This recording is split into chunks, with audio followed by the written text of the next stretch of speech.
Le jour de mon mariage, ma belle-mère a renversé du vin rouge sur ma robe et a ri, « Oups, maintenant tu partages le destin de ta mère. » Mon père a eu un sourire narquois.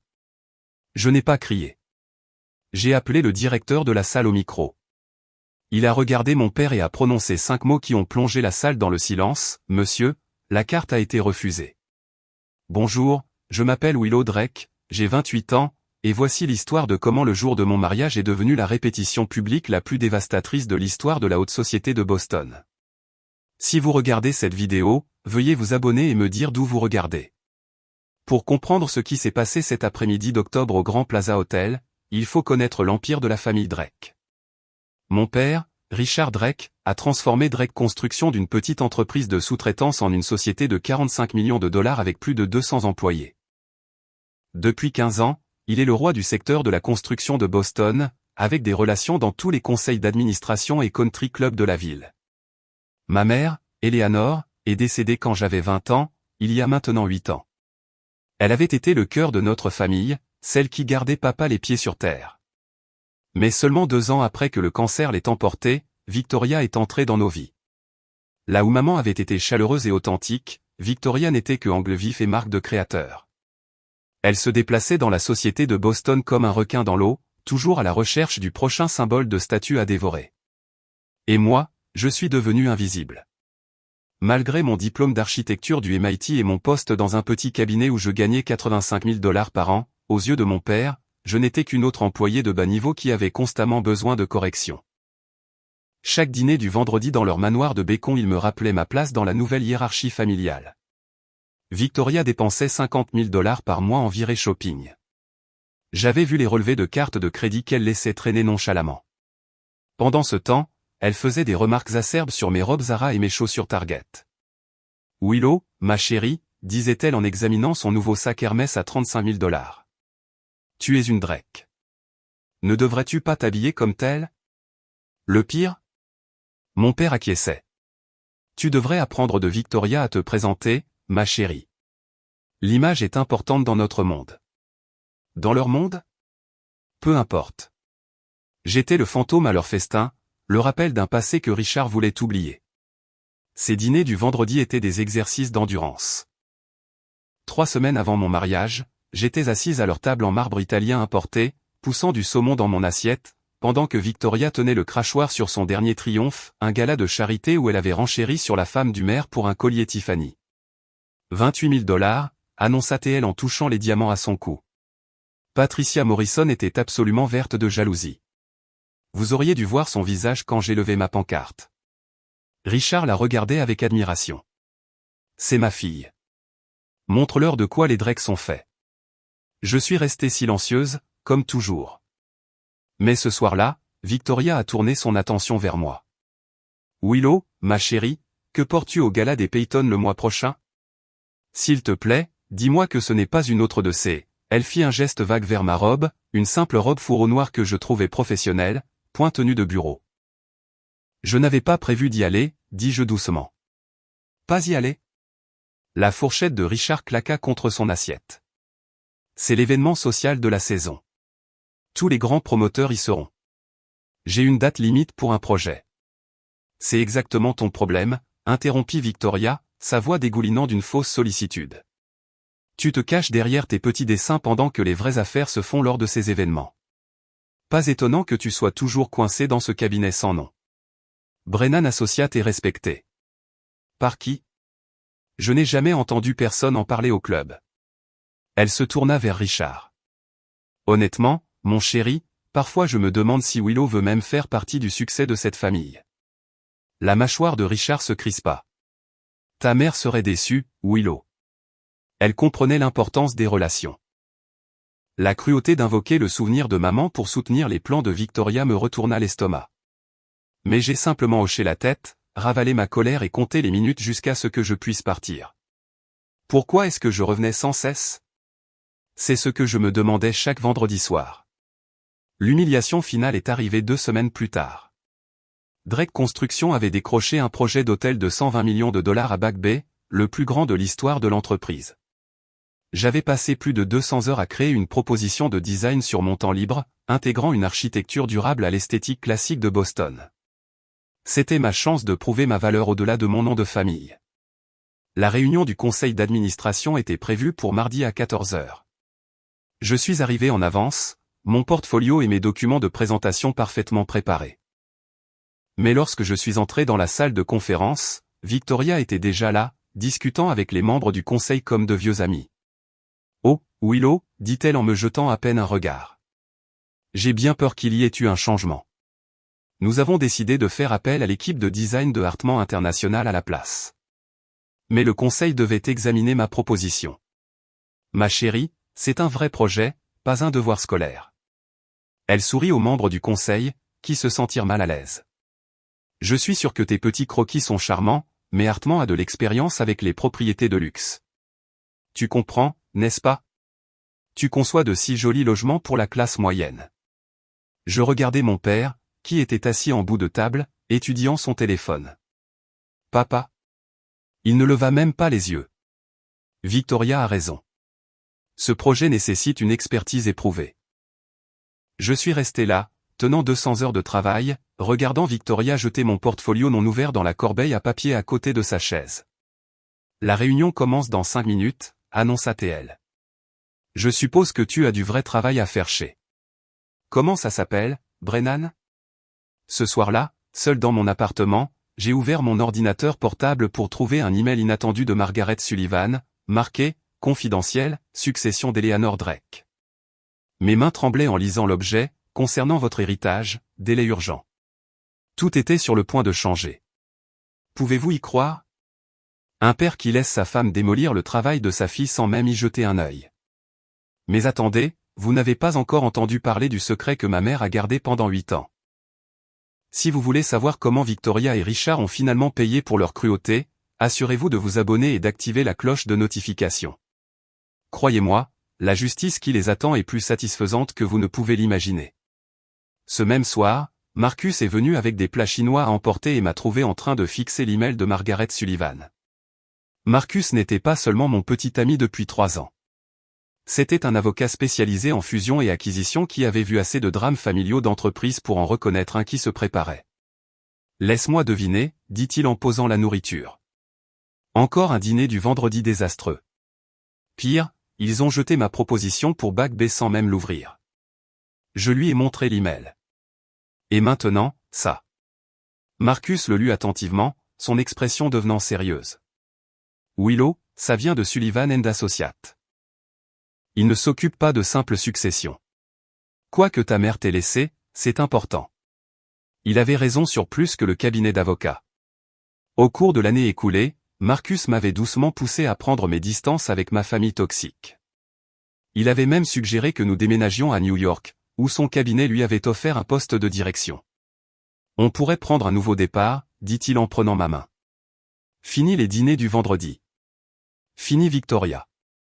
Fini de regarder ton père la choisir au lieu de toi. Je ne peux pas partir. Pas encore. Pourquoi pas? Je regardais de nouveau l'email. Parce qu'il y a quelque chose d'inachevé. Quelque chose à propos de la succession de maman que papa ne m'a jamais dit. Marcus étudia mon visage. Tu sais quelque chose, n'est-ce pas? Je me suis toujours demandé pourquoi l'assurance vie de maman n'était que de 100 000 $. Elle était méticuleuse dans sa planification. Et pourquoi papa s'est-il remarié si vite? Pourquoi Victoria agit-elle comme si tout lui appartenait alors qu'elle a signé un contrat de mariage? Qu'est-ce que tu veux dire? Je veux dire que peut-être maman savait exactement qui était mon père. Et peut-être qu'elle m'a protégé d'une manière que je commence à peine à comprendre. Marcus serra ma main. Alors nous restons et nous découvrons ce que ta mère t'a vraiment laissé. Mais Willow, promets-moi qu'une fois que ce sera réglé, nous construirons notre propre vie. Je te le promets. 3 jours plus tard, j'ai reçu un appel inattendu de Thomas Grant, le directeur financier de Drake Construction. Thomas avait travaillé avec ma mère des années auparavant, lorsqu'elle avait aidé à établir la structure financière de l'entreprise. Willow, pouvez-vous me retrouver au Café Nero? Pas au bureau. Venez seul. Quand je suis arrivé, Thomas avait l'air épuisé. Il fit glisser un dossier Manille sur la table avec des mains tremblantes. Je porte cette culpabilité depuis 3 ans, commença-t-il. Votre mère était mon mentor. Elle m'a tout appris sur la finance d'entreprise. Et j'ai vu Victoria détruire ce qu'Eleanor a construit. J'ai ouvert le dossier. À l'intérieur se trouvaient des relevés bancaires, des factures et des registres de transactions s'étalant sur 3 ans. Mon souffle se coupa en voyant les schémas, des paiements à 5 sociétés dont je n'avais jamais entendu parler. Evergreen Consulting, Lux Marketing Solutions, Infinity Design Group, Meridian Supply et Zenith Management.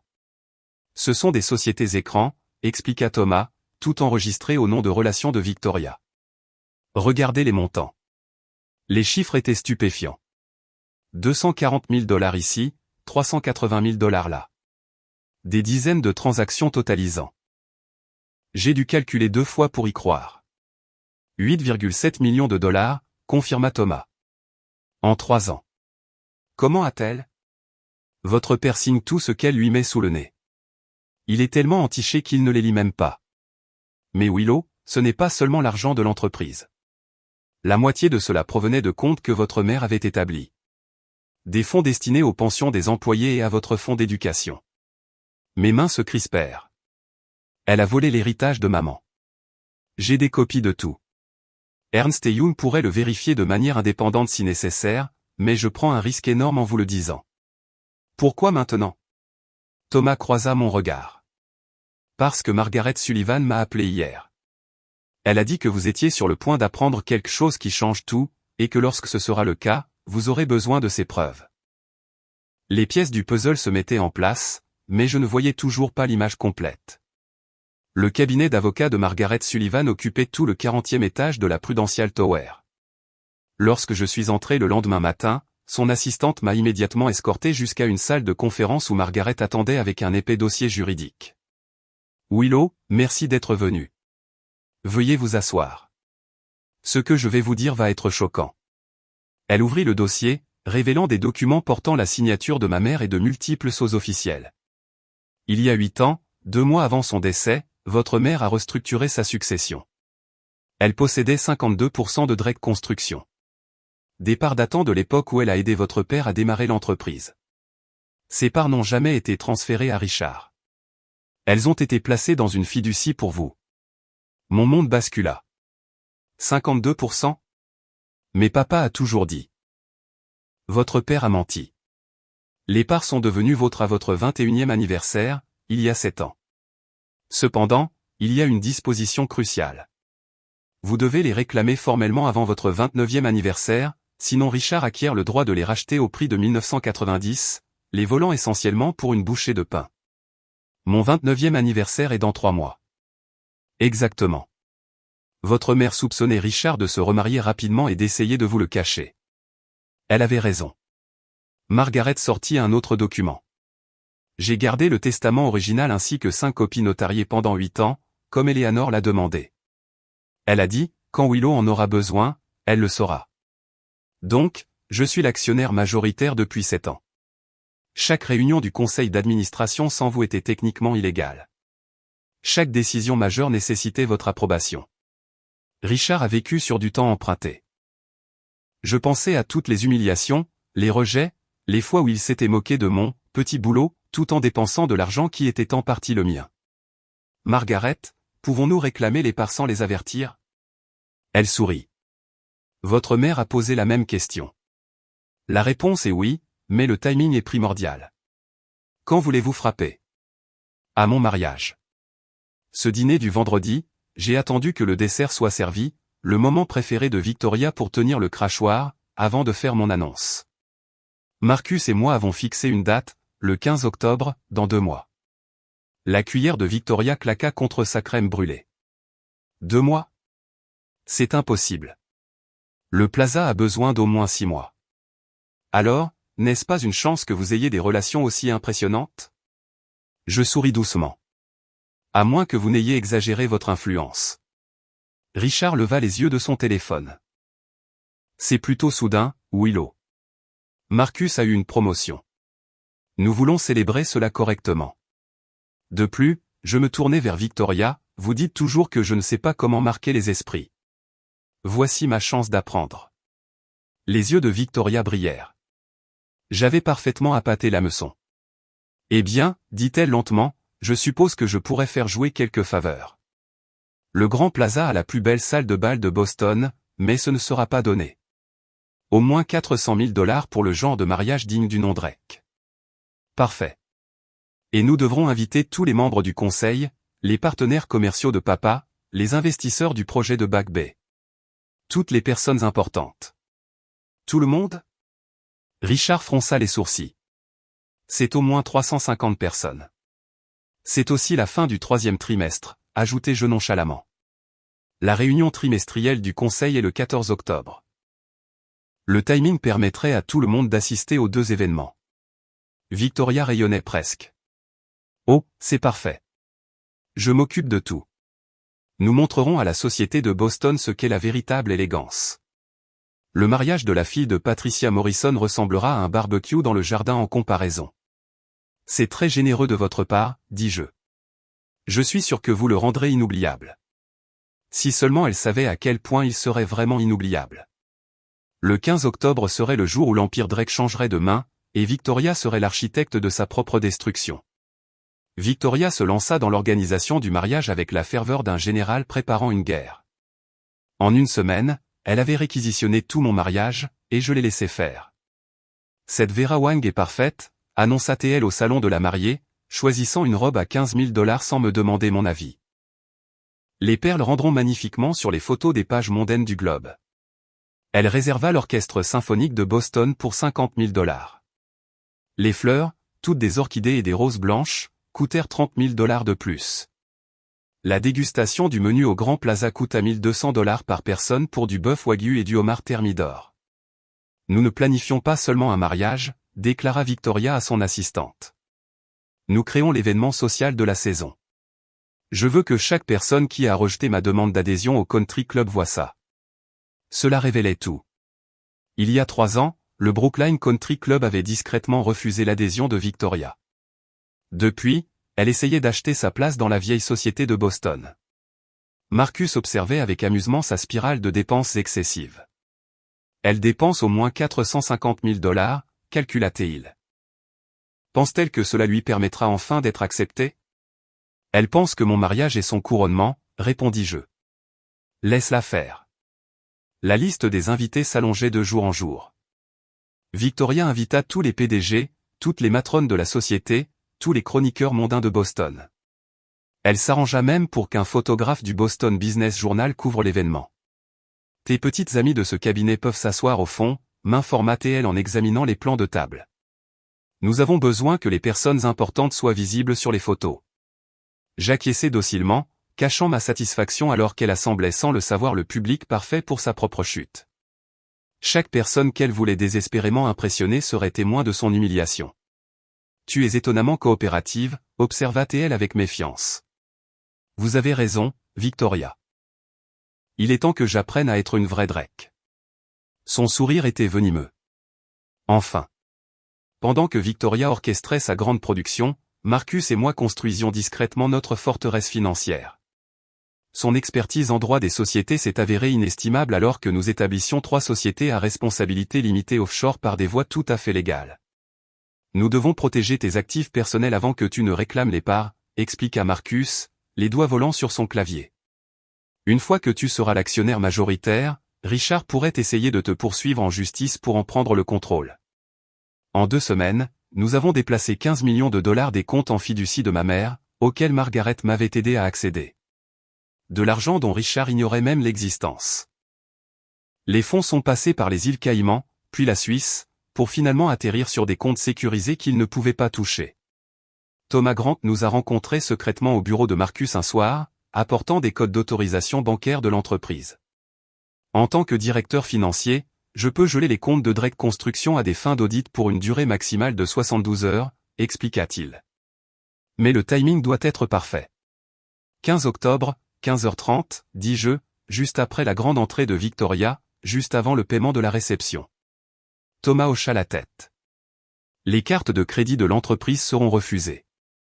Les cartes personnelles de Richard sont toutes liées au compte de l'entreprise pour des raisons fiscales. Elles échoueront aussi. Et les salaires des employés? Protégés sur un compte séparé. Je ne laisserai pas des innocents souffrir à cause de leur cupidité. Marcus consulta le calendrier. La réunion trimestrielle du conseil est le 14 octobre. 7 des 9 membres du conseil ont déjà confirmé leur présence au mariage. Parfait, dis-je. Margaret signifiera les papiers juste après que le directeur de la salle aura fait son annonce. Thomas se leva pour partir, puis s'arrêta. Votre mère serait fière, Willow. Elle disait toujours que vous aviez son esprit stratégique, mais votre propre cœur bienveillant. Bienveillant? Je ris amèrement. Je suis sur le point de les détruire publiquement. Non, corrigea Marcus. Tu les laisses se détruire eux-mêmes. Il y a une différence. Il avait raison. Je ne créais pas leurs crimes, je ne faisais que les révéler. Margaret m'a invité à son bureau pour examiner le testament original. Revoir l'écriture de ma mère après 8 ans me serra la poitrine de chagrin et de colère. Eleanor est venue me voir en janvier, 2 mois avant son décès, expliqua Margaret. Elle savait que le cancer gagnait, mais elle était plus inquiète pour vous que pour sa maladie. Le testament était complet, 20 pages détaillant la répartition des parts. Ma mère possédait 52% de Drake Construction depuis sa création, ayant investi tout l'héritage de ses parents pour aider papa à démarrer l'entreprise. Regardez cette clause. Margaret pointa une section surlignée. Les parts ont été placées dans une fiducie irrévocable. Richard ne pouvait ni les vendre, ni les transférer, ni les diluer, même s'il le voulait. Votre mère s'en est assurée. Mais il a agi comme unique propriétaire pendant 8 ans, frauduleusement. Chaque contrat majeur, chaque prêt, chaque acquisition nécessitait l'approbation de l'actionnaire majoritaire. Vous pourriez tous les annuler si vous le vouliez. Les documents portaient le sceau de 3 notaires différents, du secrétaire d'État du Massachusetts et de Sullivan & Associates. Ma mère l'avait rendu inattaquable. Il y a 5 copies, continua Margaret. Une ici, une dans le coffre-fort de ma banque, une auprès de l'État, une chez Ernst & Young, et une que votre mère a dit avoir cachée là où Richard ne la chercherait jamais. Où? Dans sa boîte à recettes dans la cuisine, à l'intérieur de la recette de tarte aux pommes de sa mère. J'ai failli rire. Richard n'avait pas cuisiné un repas depuis 20 ans. Votre mère était brillante, dit Margaret. Elle savait que Richard se remarierait rapidement. Il ne peut pas fonctionner seul. Elle savait qu'il vous cacherait cela, alors elle a mis en place des garde-fous. Comme la date limite d'âge. Exactement. Elle s'est dit qu'à 29 ans, vous seriez assez forte pour vous défendre. Maman jouait aux échecs pendant que tout le monde jouait aux dames. Même en mourant, elle m'avait protégé. J'ai engagé l'équipe de comptabilité judiciaire d'Ernst & Young par l'intermédiaire du cabinet de Marcus pour éviter tout lien personnel avec moi. L'auditrice principale, Jennifer Walsh, avait la réputation de trouver de l'argent que d'autres voulaient cacher. C'est extraordinaire, dit-elle après 2 semaines d'enquête. Votre belle-mère a créé tout un écosystème de fraude.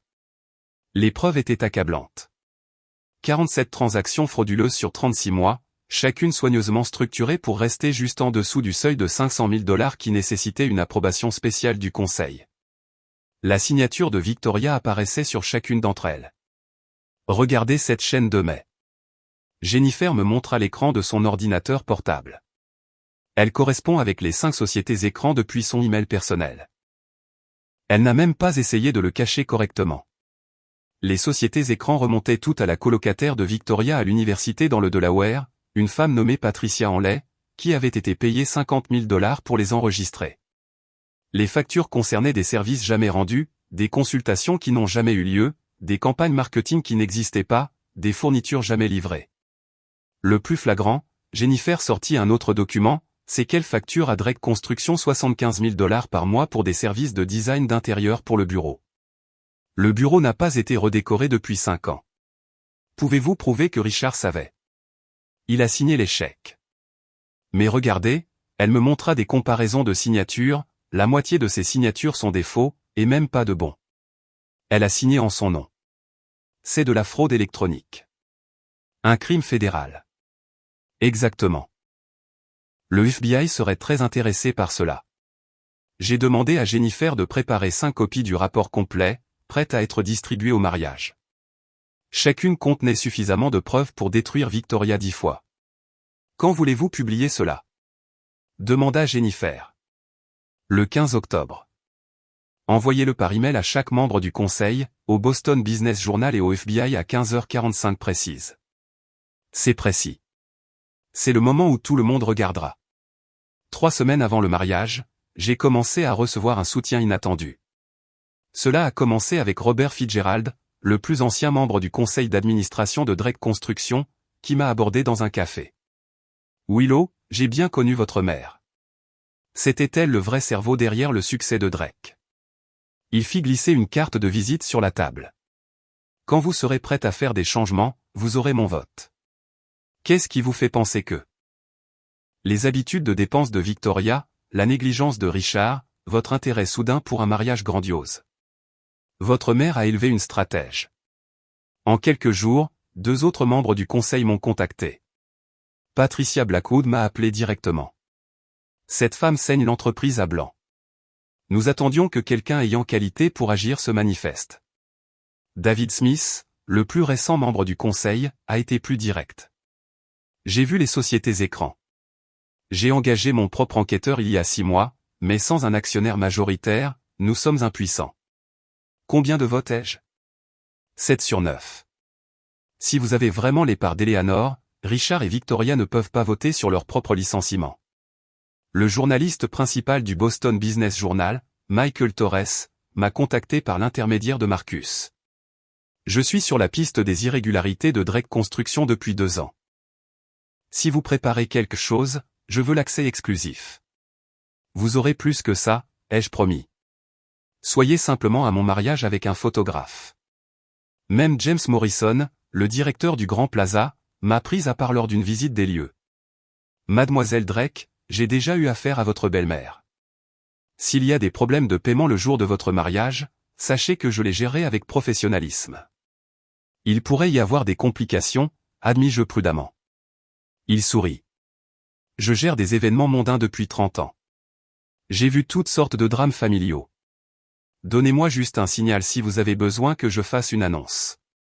L'armée se rassemblait. Victoria ne se doutait de rien, elle était encerclée. Pouvez-vous l'imaginer? 8 ans de tromperie, 8,7 millions volés, et un mariage sur le point de devenir la scène d'une justice parfaite. À votre avis, quel visage fera Victoria quand elle réalisera qu'elle vient de planifier sa propre chute? Commentez ci-dessous avec vos prédictions. Et n'oubliez pas d'aimer cette vidéo si vous voulez voir le karma en action. La révélation du jour du mariage arrive juste après. Le 15 octobre est arrivé avec un temps d'automne parfait. La salle de bal du Grand Plaza avait été transformée en la vision du paradis de Victoria. 10 000 roses blanches, des lustres en cristal, des dorures partout. Cela avait coûté une fortune, et elle voulait que tout le monde le sache. À 14 heures, la liste des invités se lisait comme un annuaire du Forbes. 50 PDG, 30 investisseurs majeurs, 15 journalistes mondains, et toutes les familles importantes de Boston.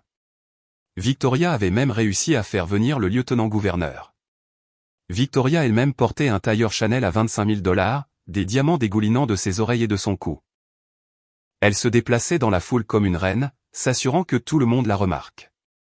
Ce n'est qu'un avant-goût, l'ai-je entendu dire à Patricia Morrison. Attendez de voir la réception. L'Orchestre symphonique de Boston, un repas de 10 plats, du champagne importé de France. Rien que le meilleur pour la famille Drake. Richard se tenait à ses côtés, serrant des mains et acceptant les félicitations comme s'il avait tout planifié lui-même.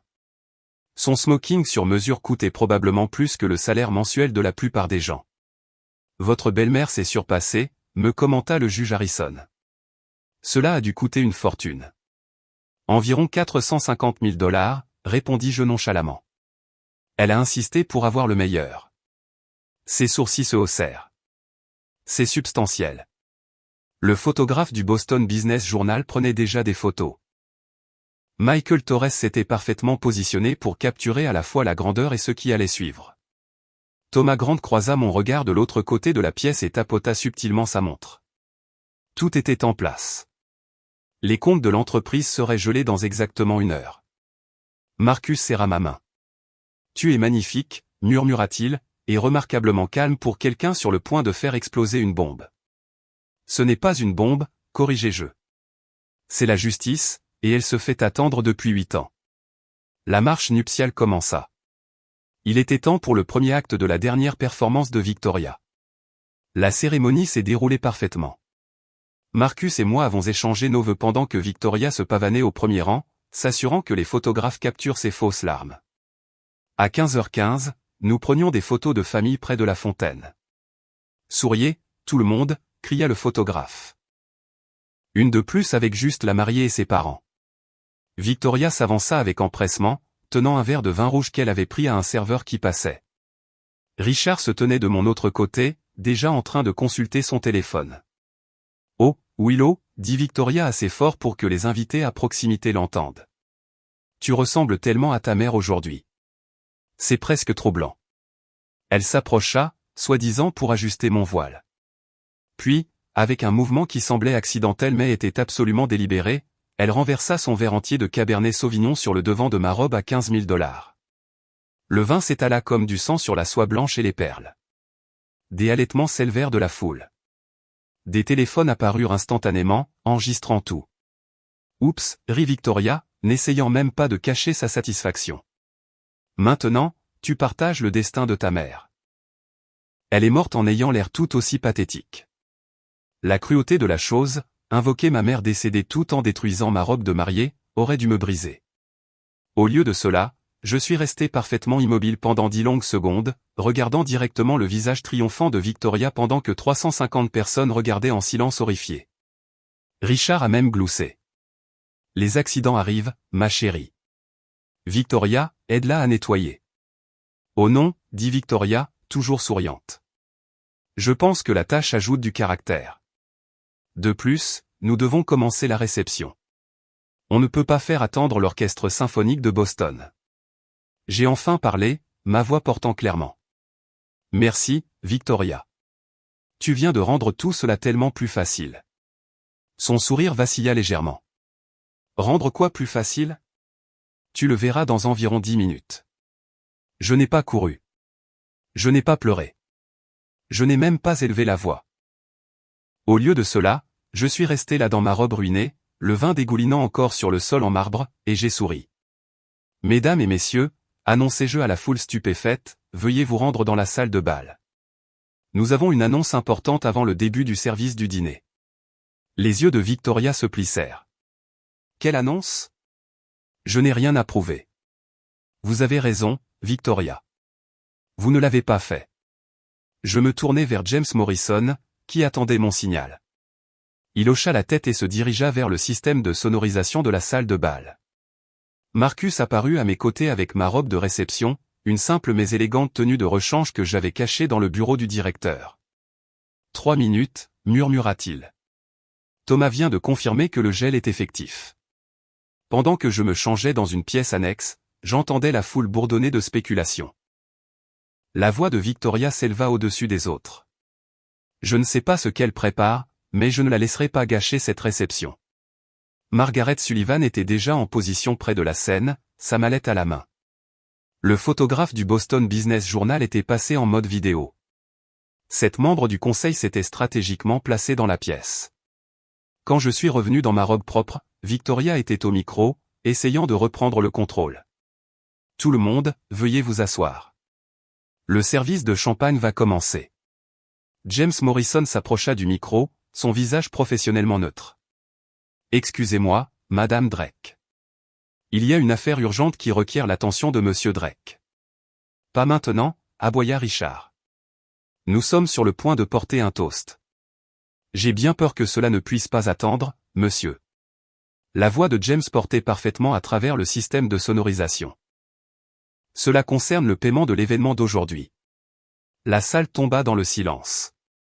Le visage de Victoria devint blanc. Qu'y a-t-il avec le paiement? Exigea Richard. James le regarda directement. Monsieur, la carte a été refusée. Le silence était assourdissant. 350 membres de l'élite de Boston se tenaient figés, leur coupe de champagne à moitié levée, alors que James Morrison répétait ces 5 mots dévastateurs. Monsieur, la carte a été refusée. Le visage de Richard passa de la confusion à la fureur en quelques secondes.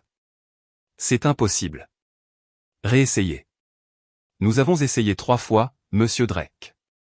La carte American Express de l'entreprise, la visa et votre carte noire personnelle ont tout été refusés. Victoria arracha le microphone. C'est évidemment une erreur. Richard, appelle la banque immédiatement. J'essaie. Richard tripota son téléphone, les mains tremblantes. Il est dit que les comptes sont gelés pour audit. Des murmures se répandirent dans la foule comme une traînée de poudre. Des téléphones apparurent, non pas pour des photos, mais pour des textos frénétiques. Plusieurs investisseurs passaient déjà des appels. « Quel est le solde » cria quelqu'un. James consulta sa tablette. 450 000 $ dû immédiatement, conformément au contrat signé par Madame Drake. Le murmure de Patricia Morrison à son mari fut assez fort pour que tout le monde l'entende. Victoria n'a-t-elle pas dit qu'il valait 45 millions? C'est du sabotage, hurla Victoria, abandonnant toute prétention de calme. Quelqu'un a fait ça délibérément. Vous avez raison, dis-je en m'avançant. Quelqu'un l'a fait. Toutes les têtes se tournèrent vers moi. Je me tenais calme dans ma simple robe de réception pendant que Victoria tremblait dans son tailleur à 25 000 $. Thomas, appelai-je, pourriez-vous expliquer pourquoi les comptes sont gelés? Thomas Grant se leva de la table 3. En tant que directeur financier, j'ai lancé un audit d'urgence après avoir découvert des anomalies significatives. Nous enquêtons sur 8,7 millions de $ de transactions suspectes. La foule haleta. Richard laissa tomber son téléphone. Mais ne vous inquiétez pas, continuai-je. Margaret Sullivan est là pour tout expliquer. Margaret? La salle regarda la plus prestigieuse avocate spécialisée en succession de Boston se diriger vers le micro, mallette à la main. Margaret Sullivan capta l'attention desquels atteignit le micro. Dans les cercles juridiques de Boston, sa présence signifiait une affaire sérieuse. Bon après-midi. Je suis ici en tant qu'exécutrice testamentaire de la succession d'Eleanor Drake. Sa voix était claire, autoritaire. J'ai une annonce qui aurait dû être faite il y a 7 ans. Richard bondit de sa chaise. Qu'est-ce que c'est que ce cirque? La succession d'Eleanor a été réglée il y a des années. Asseyez-vous, Richard, dit froidement Margaret. À moins que vous ne vouliez que j'ajoute l'obstruction à la fraude. Victoria se tourna vers la sécurité. Sortez-la. Elle perturbe le mariage. Les agents de sécurité ne bougèrent pas. Ils connaissaient la réputation de Margaret Sullivan. Plus important encore, je les avais briefés 1 heure auparavant. J'ai ici, Margaret sortit un document de sa mallette, le dernier testament d'Eleanor Drake, dûment exécuté 2 mois avant son décès. Un testament que Richard Drake a délibérément dissimulé à sa fille et au conseil d'administration de cette société. La foule était captivée. Michael Torres du Business Journal enregistrait tout.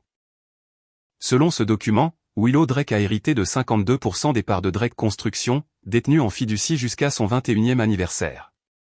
C'était il y a 7 ans. Robert Fitzgerald, membre du conseil, se leva. Vous voulez dire que Willow est l'actionnaire majoritaire depuis 7 ans? Exactement. Chaque réunion du conseil tenue sans elle était illégale. Chaque décision majeure nécessitait son approbation. Le visage de Richard était passé du rouge au blanc. C'est un faux. Je n'ai jamais vu ce testament. C'est intéressant, dit Margaret en sortant un autre document. Parce que j'ai votre signature sur ce reçu, accusant réception d'une copie il y a 8 ans. Elle le brandit. Même de l'autre côté de la pièce, la signature de Richard était visible. Vous avez commis une fraude, Richard. Vous avez volé l'héritage de votre fille et menti à tout le monde dans cette pièce. Margaret continua à lire le testament. Chaque mot était un clou dans le cercueil de Richard et Victoria. À ma fille bien-aimée, Willow Eleanor Drake, je lègue 52% de Drake Construction, représentant mon investissement initial et mon apport en travail pour bâtir cette entreprise à partir de rien. La salle éclata. Les PDG appelaient leurs avocats. Les investisseurs calculaient leurs pertes. Victoria se tenait figée, la bouche s'ouvrant et se fermant comme un poisson. Ça ne peut pas être légal, cria-t-elle finalement. Je suis la femme de Richard. J'ai des droits. En fait, sourit Margaret, vous avez signé un contrat de mariage vous excluant de toute prétention sur les actifs de Drake Construction. J'en ai une copie ici si vous souhaitez la consulter. Je me levai, ma voix stable et claire. Depuis 7 ans, je suis l'actionnaire majoritaire de Drake Construction. Chaque réunion du conseil que vous avez tenue sans moi était invalide. Chaque prime que vous vous êtes versée doit être restituée.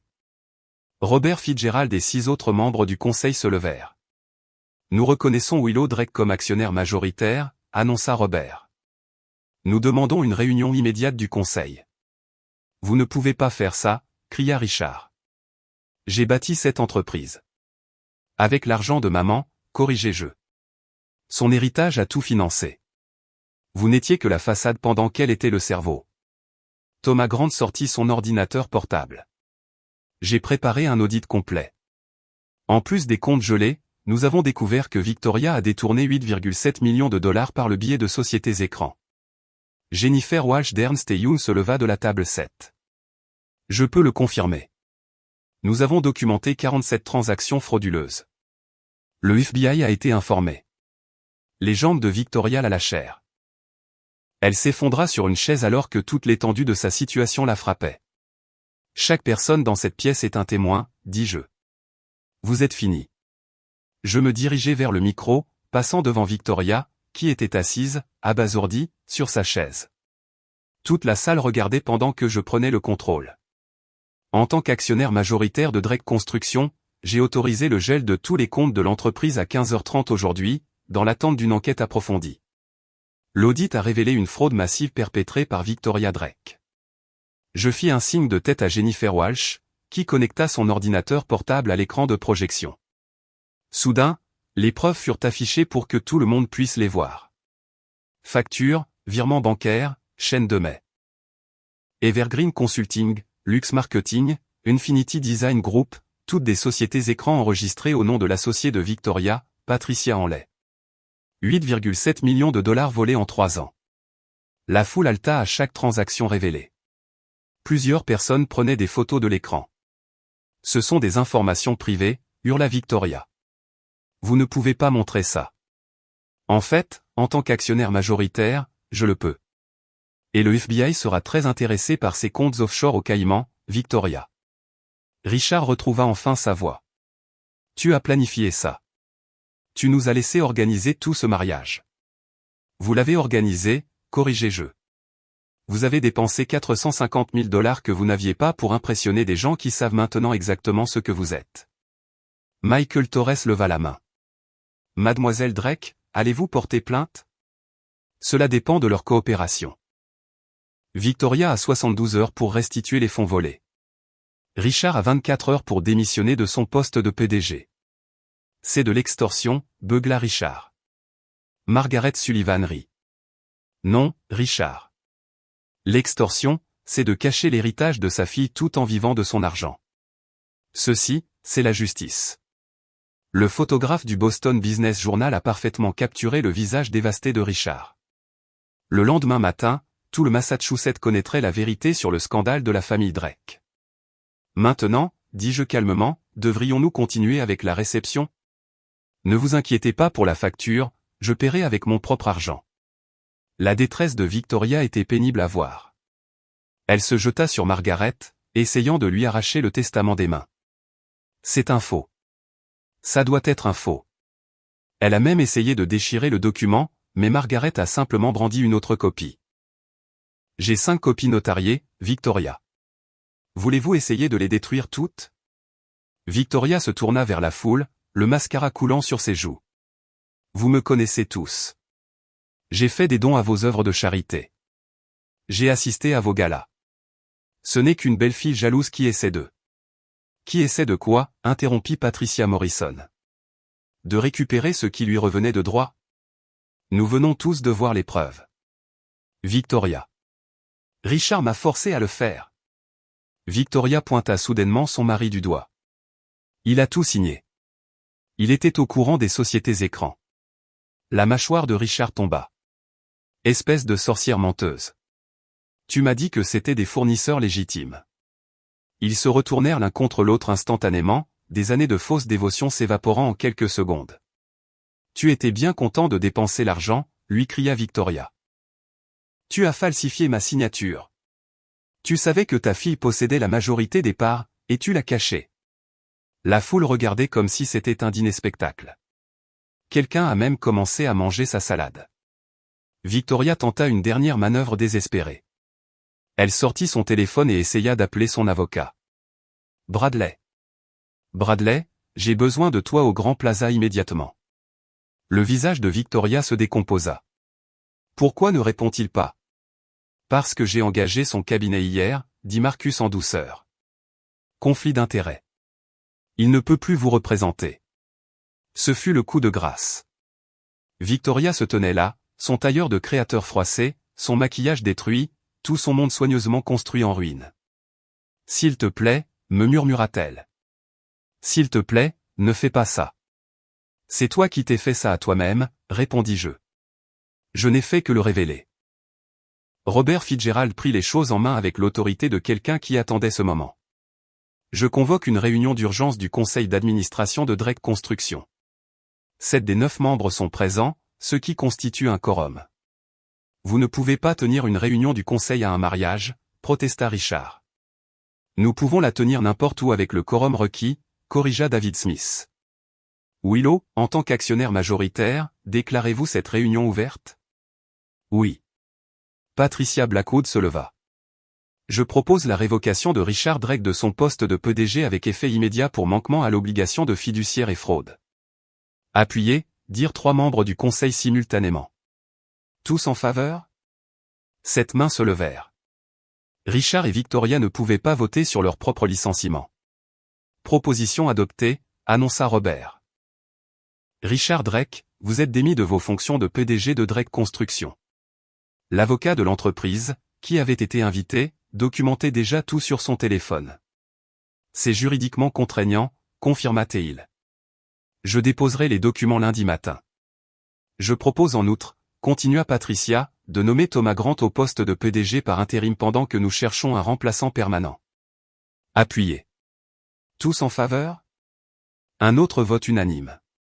Thomas se leva, l'air abasourdi mais résolu.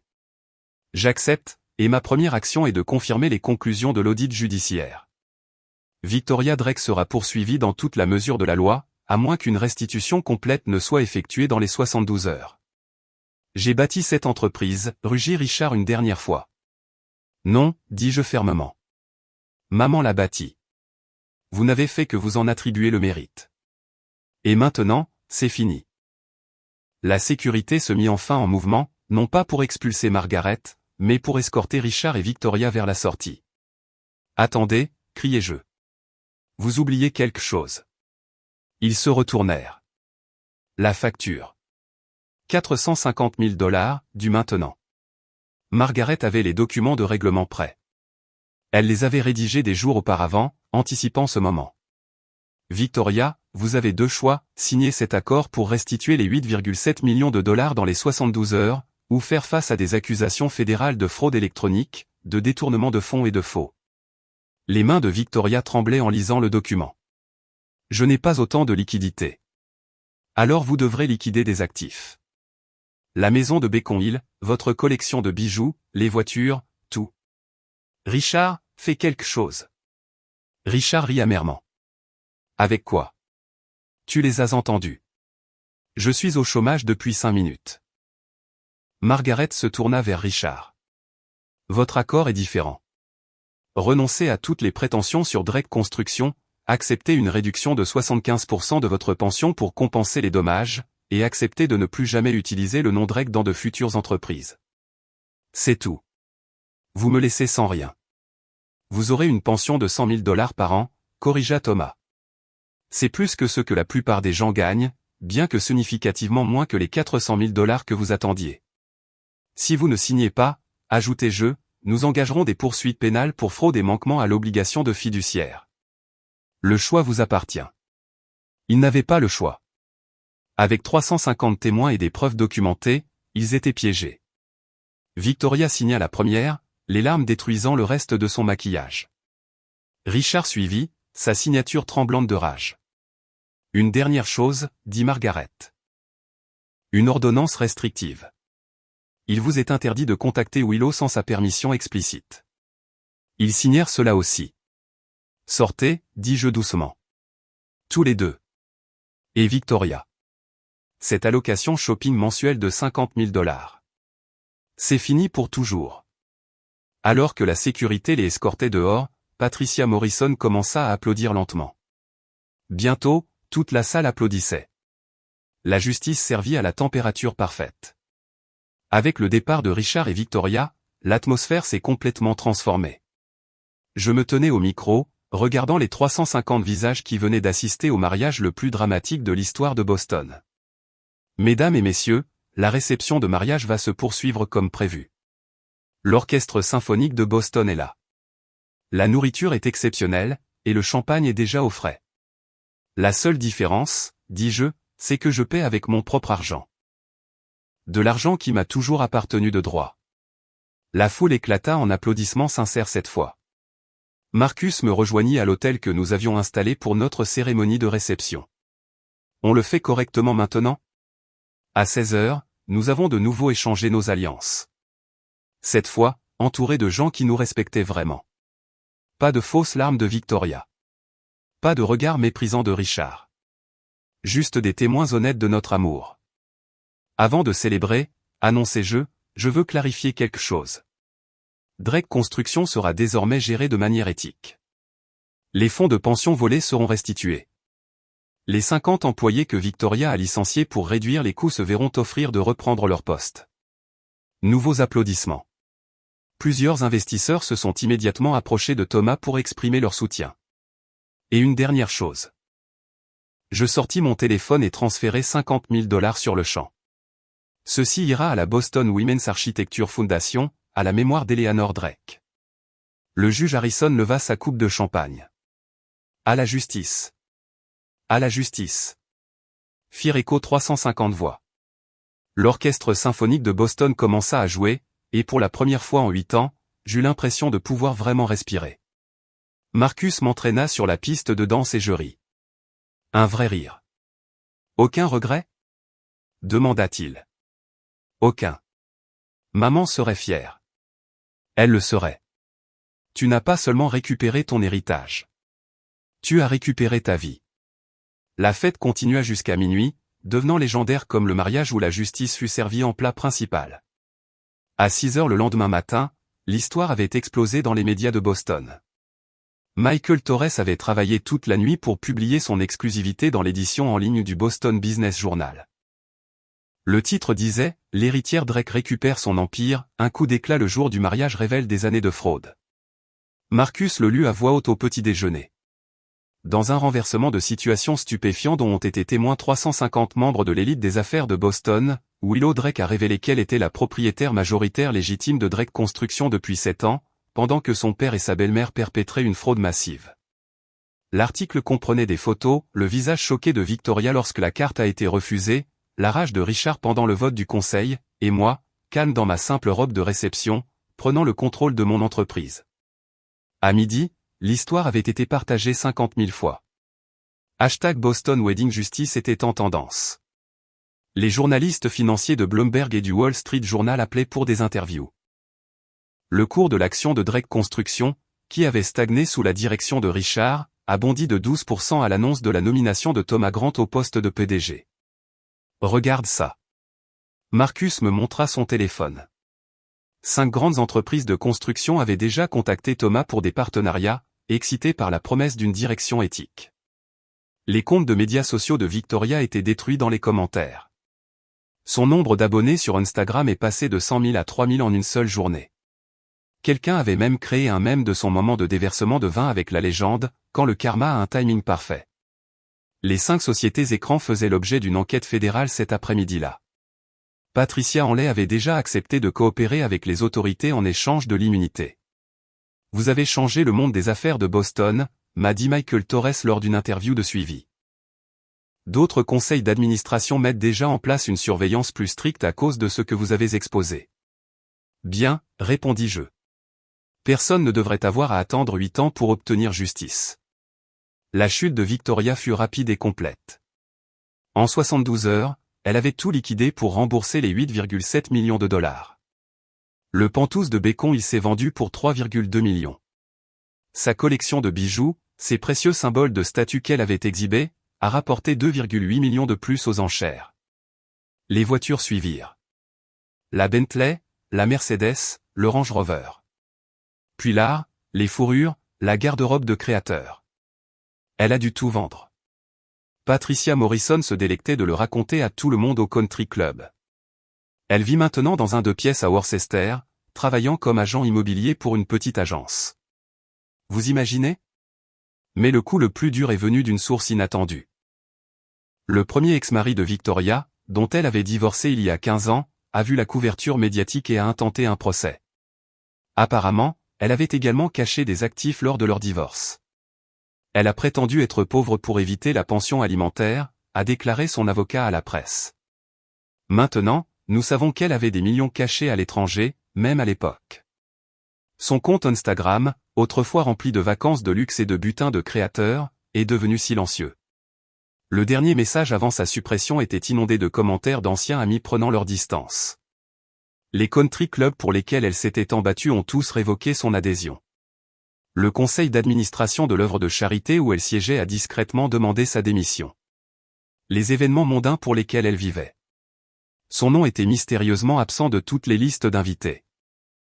Thomas a partagé un rapport 3 mois plus tard. Elle a postulé pour un emploi ici. Pouvez-vous le croire? Elle voulait être notre consultante en design d'intérieur. Qu'avez-vous fait? J'ai envoyé un refus poli depuis votre bureau. J'ai entendu dire qu'elle avait finalement déménagé en Arizona, recommençant là où personne ne connaissait le nom de Victoria Drake. Parfois, la disgrâce est sa propre prison. La chute de Richard fut différente de celle de Victoria. Plus silencieuse, mais en quelque sorte plus triste. Sans le titre de PDG qu'il avait défini pendant 15 ans, il semblait rétrécir. Le manoir de Bécon il a dû être vendu pour couvrir ses dettes et les règlements judiciaires de l'entreprise. Il a emménagé dans un modeste appartement à Quincy, bien loin du luxe auquel il s'était habitué. Sa pension annuelle de $400 000 a été réduite à $100 000. Toujours généreux, mais pas assez pour maintenir son ancien style de vie. L'adhésion au country club, les loges à Fenway, le yacht, tout a disparu. Je l'ai vu chez Whole Foods, m'a dit mon oncle Paul 6 mois plus tard. Il vérifiait les prix. Richard Drake vérifiant les prix à l'épicerie. Aucune entreprise ne voulait l'embaucher. Sa réputation était toxique. Qui ferait confiance à un PDG qui a fraudé sa propre fille et permis à sa femme de détourner des millions? Le divorce d'avec Victoria a été finalisé en 3 mois. Elle a essayé de réclamer une pension alimentaire, mais le contrat de mariage qu'elle avait signé était en béton. Ils se sont déchirés au tribunal, chacun blâmant l'autre pour leur chute. Elle m'a séduit alors que j'étais en deuil, a dit Richard au juge. Il savait exactement ce que je faisais et m'a encouragé, a rétorqué Victoria. Le juge n'a été ému par aucun des deux. 1 an plus tard, Richard m'a envoyé un unique texto. Ta mère serait fière. Je n'ai pas répondu. Certains ponts, une fois brûlés, devraient rester en cendres. Marcus a entendu dire que Richard avait commencé à boire beaucoup, passant ses journées dans un bar malfamé de Quincy, racontant à qui voulait l'entendre comment il avait bâti un empire et avait été trahi. Le roi de la construction de Boston était devenu un conte moral raconté dans les écoles de commerce sur les dangers de la cupidité et l'importance du leadership éthique. Sous la direction de Thomas Grant, Drake Construction ne s'est pas seulement redressée, elle a prospéré. Dès la première année, il a augmenté les bénéfices de 30% simplement en éliminant les fournisseurs frauduleux de Victoria et les projets vaniteux de Richard. Votre mère adorerait ça, m'a dit Thomas lors de notre bilan trimestriel. Nous construisons à nouveau avec intégrité. Les 50 employés que Victoria avait licenciés se sont vus offrir de reprendre leur poste avec tous les avantages et les cotisations de retraite rétroactives. 43 sont revenus, reconnaissants pour cette seconde chance. Le projet de l'hôtel Back Bay pour lequel Victoria avait rejeté mon design. Le client a spécifiquement demandé que nous utilisions mes plans après avoir lu sur la transformation de l'entreprise. C'est devenu le projet le plus rentable de Drake Construction, terminé en dessous du budget et en avance sur le calendrier. La valeur de l'entreprise est passée de 45 millions à 65 millions de dollars en 18 mois. Le cours de notre action est passé de $45 à $67 par action. Les investisseurs qui avaient été méfiants sous la direction de Richard étaient maintenant désireux de s'associer avec nous. Vous avez sauvé cette entreprise, m'a dit Robert Fitzgerald lors de la réunion annuelle du conseil. Pas seulement financièrement, mais moralement. J'ai présidé le conseil d'administration, mais je ne me suis pas ingéré dans les opérations quotidiennes. Thomas s'était montré capable, et j'avais mes propres rêves à poursuivre. Nous avons créé le fonds commémoratif Eleanor Drake au sein de l'entreprise. 5% des bénéfices annuels sont allés à des bourses pour les femmes en architecture et en construction. La première année, nous avons financé 20 bourses complètes au MIT et à Northeastern. Le taux de satisfaction des employés a atteint des sommets. Le taux de rotation du personnel est tombé à près de 0. Le Boston Business Journal nous a nommé « entreprise la plus améliorée » et « meilleur lieu de travail » la même année. Nous ne construisons pas seulement des structures, a déclaré Thomas lors de la réunion de l'entreprise. Nous construisons la confiance. C'est le véritable héritage d'Eleanor Drake. Le portrait de ma mère a été restauré à sa place dans le hall principal. En dessous, une nouvelle plaque, fondatrice et visionnaire. 6 mois après le mariage, Richard a pris contact par l'intermédiaire de l'oncle Paul. Il voulait me rencontrer, parler, peut-être sauver quelque chose de l'épave. J'ai accepté de prendre un café une fois par mois, en public, avec Marcus présent. La première rencontre fut maladroite. Richard avait l'air plus vieux, plus grisonnant, diminué. L'arrogance avait disparu, remplacée par quelque chose que je n'avais jamais vu auparavant, le regret. Je n'attends pas de pardon, dit-il en fixant son café noir. Je sais que ce que j'ai fait est impardonnable. Alors pourquoi sommes-nous ici? Parce que tu es toujours ma fille, et je veux te connaître, la vraie toi, pas celle que j'ai ignorée pendant 8 ans. Nous avons établi des règles. Pas de discussion sur l'argent. Pas de discussion sur Drake Construction. Pas de mention de Victoria. Juste une conversation. Lentement, très lentement, nous avons construit quelque chose de nouveau. Pas une relation père-fille, celle-ci avait été détruite, mais autre chose. 2 adultes qui partageaient un ADN et apprenaient à coexister. L'oncle Paul a commencé à se joindre à nous. Puis mes cousins du Maine, la famille de maman qui avait été repoussée par l'orgueil de Richard. Ils m'ont accueilli à bras ouverts avec des années d'amour accumulées. Eleanor serait si fière, m'a dit ma tante Suzanne en me serrant fort. Tu es exactement comme elle. Forte, intelligente et gentille même avec ceux qui ne le méritent pas, la famille s'est également agrandie de meilleure manière. Les parents de Marcus, qui avaient été hésitants à propos de notre relation à cause du drame familial, m'ont maintenant pleinement adopté. Sa mère a commencé à m'appeler tous les mois juste pour discuter. La famille, ce n'est pas seulement le sang, m'a rappelé Marcus un soir. Ce sont les gens qui sont là pour toi. Il avait raison. Ma vraie famille incluait Thomas, Margaret, les employés fidèles de Drake Construction, et les amis qui m'avaient soutenu à travers tout. Richard est resté en périphérie, gagnant la confiance goutte à goutte après l'avoir perdu par saut. Marcus et moi avons emménagé dans une belle maison en grès brun à Back Bay, non loin de l'endroit où j'avais grandi, mais à des années-lumière de cette vie. Nous l'avons décoré nous-mêmes.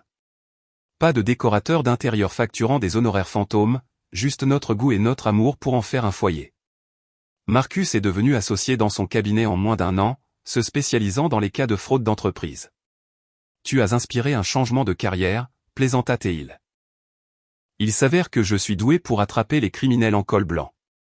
J'ai ouvert mon propre studio d'architecture, Drake Design, en me concentrant sur les logements durables et les refuges pour femmes. Le travail a nourri mon âme d'une manière que les projets d'entreprise n'ont jamais pu faire. Nous avons conçu des espaces qui donnaient aux gens dignité et espoir.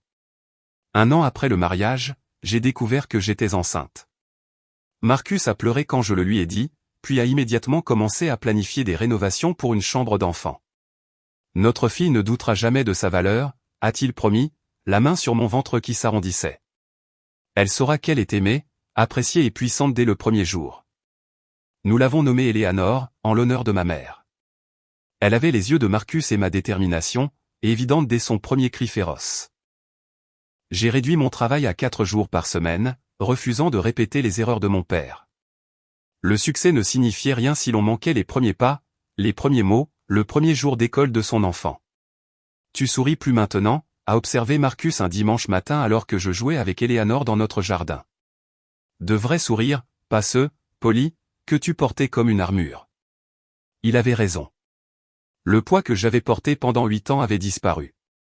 Je pouvais respirer, rire, aimer sans réserve. Notre maison s'est remplie d'amis pour des dîners, de collègues pour des séances de brainstorming, de famille pour les vacances. C'était chaleureux, authentique, vivant. Tout ce que le manoir des Drake n'avait jamais été. C'était une richesse qui ne pouvait pas être détournée. L'amour, la confiance et la paix. 3 ans après le mariage, j'ai pris la parole à la cérémonie de remise des diplômes du MIT. Debout là où ma mère s'était tenue un jour, j'ai partagé ce que j'avais appris sur la valeur et le pouvoir. J'ai passé 28 ans à atténuer ma lumière pour que les autres ne se sentent pas dans l'ombre, ai-je dit à la promotion sortante. J'ai accepté des miettes de respect de la part de gens qui mangeaient à une table que ma mère avait construite. L'auditorium était silencieux. Des centaines de jeunes visages concentrés sur le mien. Votre valeur n'est pas négociable. Elle n'est pas déterminée par l'opinion de votre famille, la reconnaissance de votre patron ou l'approbation de la société. Elle existe indépendamment, puissamment, absolument.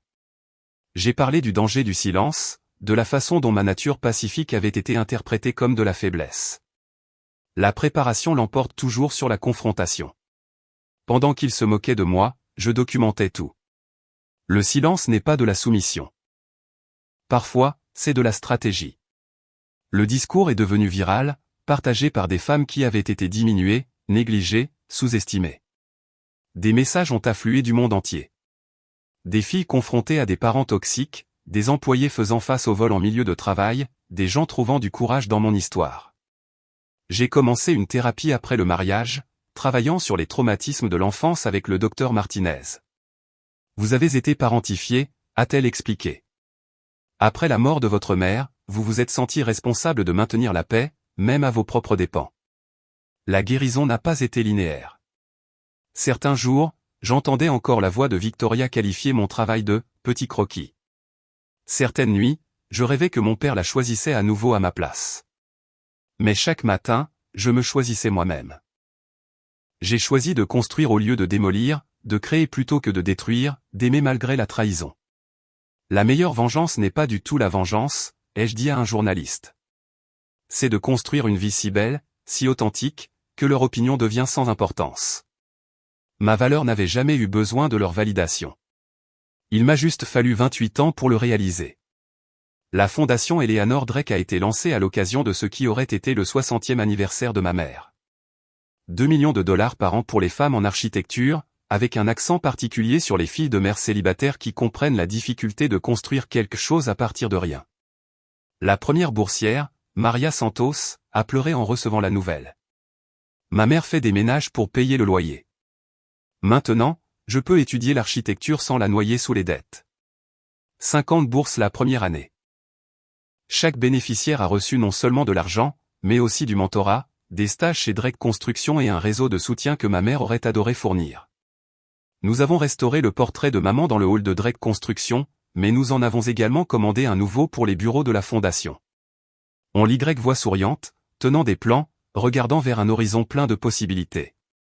Elle vous a protégé même d'outre-tombe, a dit Margaret lors du lancement de la fondation. C'est l'amour d'une mère. Stratégique, féroce, éternel. J'ai trouvé d'autres preuves de sa protection au fil des ans. Des notes cachées dans des livres que Richard n'a jamais lus. Des comptes d'investissement dont il n'a jamais connu l'existence. Même des lettres pour moi, scellées et attendant au bureau de Margaret pour être ouvertes à des anniversaires spécifiques. La lettre pour mon 30e anniversaire disait « Ma chère Willow, si tu lis ceci, tu as survécu à la tempête que Richard a pu amener dans ta vie. Tu es plus forte que tu ne le penses, plus intelligente qu'il ne le supposait, et digne de tous les rêves que tu portes. Construis quelque chose de beau. Avec amour, maman. » Sa vision s'est enfin matérialisée. Pas seulement dans des bâtiments, mais dans des vies changées. Chaque boursière, chaque décision éthique chez Drake Construction, chaque limite que j'ai fixée faisait partie de son héritage. Ta mère joue aux échecs depuis l'au-delà, a observé Marcus après qu'un autre document stratégique ait refait surface. Elle savait exactement qui était Richard et a planifié en conséquence. Eleanor Drake, architecte, mère, est la plus grande stratège de Boston qui n'a jamais été reconnue comme telle. Si vous regardez ceci et vivez dans une situation familiale toxique, voici ce que j'ai appris à la dure. Documentez tout, chaque commentaire cruel, chaque anomalie financière, chaque promesse non tenue. Conservez des copies à plusieurs endroits, stockage en ligne, coffre-fort, chez des amis de confiance. Les preuves sont votre armure lorsque le gaslighting est leur arme. Prenez votre propre avocat. N'utilisez jamais l'avocat de la famille qui pourrait avoir des loyautés partagées. Payez pour des conseils indépendants, même si cela pèse sur votre budget. Margaret Sullivan m'a sauvé la vie parce qu'elle travaillait pour ma mère, pas pour mon père. L'indépendance financière est la liberté ultime. Ouvrez des comptes qu'ils ne connaissent pas, établissez un crédit à votre nom seul. Même de petites sommes économisées secrètement peuvent devenir des fonds de secours. Victoria contrôlait par l'argent. Quand je lui ai enlevé ça, elle n'avait plus rien. N'annoncez pas vos plans, annoncez vos résultats. Je les ai laissés organiser mon mariage pendant que je planifiais leur chute. Le silence stratégique est puissant. Laissez-les vous sous-estimer pendant que vous vous préparez. Le pardon ne signifie pas l'absence de limites. Je rencontre Richard tous les mois, mais il n'aura jamais accès à ma maison, à ma fille ou à mes finances. Vous pouvez pardonner à quelqu'un et toujours vous protéger de lui. Faites confiance à votre instinct à propos des gens. Si quelqu'un vous fait sentir petit, il vous montre qui il est. Croyez-le. Ne passez pas des années à espérer qu'il changera. Construisez votre famille choisie. Les personnes qui m'ont soutenu lors de la révélation Thomas, Margaret, Marcus sont ma vraie famille. Le sang vous rend parent. La loyauté fait de vous une famille. Enfin, souvenez-vous de ceci, la meilleure vengeance est une vie bien vécue, mais la justice aide aussi. Vous n'avez pas à être la personne la plus mature pendant qu'ils vous volent. Vous pouvez être stratégique, patiente et dévastatrice lorsque c'est nécessaire. Votre valeur existe indépendamment de leur reconnaissance. Il vous suffit de la réclamer. 3 ans plus tard, je suis dans mon bureau qui surplombe le port de Boston, regardant Eleanor jouer avec des cubes de construction. Elle ne remettra jamais en question sa valeur ni ne m'en dira des miettes d'approbation. Le cycle se termine avec elle. Drake Construction prospère éthiquement sous la direction de Thomas. La fondation a financé 150 bourses. Mon cabinet d'architecture vient de remporter un prix national pour le design durable. Victoria a complètement disparu de la société de Boston. J'ai entendu dire qu'elle a déménagé à Phoenix, vendant de l'immobilier à des retraités qui ne cherchent pas leurs agents sur Google. Richard vit tranquillement à Quincy. Nos cafés mensuels sont le point culminant de son monde qui rétrécit. Parfois, je me demande si j'ai été trop dur. Puis je me souviens du vin dégoulinant sur ma robe de mariée. Du portrait de ma mère caché dans un débarras. De 8 ans d'héritage volé. Non, je n'ai pas été dur. J'ai été précise. Des regrets, me demande Marcus, me trouvant dans des moments de calme. Aucun, réponds-je honnêtement. Je n'ai pas ruiné mon mariage. J'ai récupéré ma vie.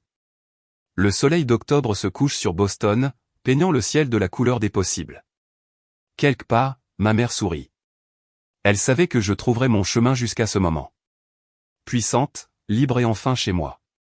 Justice rendue, limites établies, vie récupérée. Voilà à quoi ressemble la victoire. Merci d'avoir écouté mon histoire. Si vous êtes piégé dans une situation familiale toxique, rappelez-vous, vous méritez le respect. Documentez tout, construisez votre indépendance et ne laissez jamais personne vous faire sentir petit dans votre propre vie. Abonnez-vous pour plus d'histoires sur la justice et le courage. Commentez ci-dessous. D'où regardez-vous, et qu'avez-vous pensé de la chute de Victoria? À la prochaine.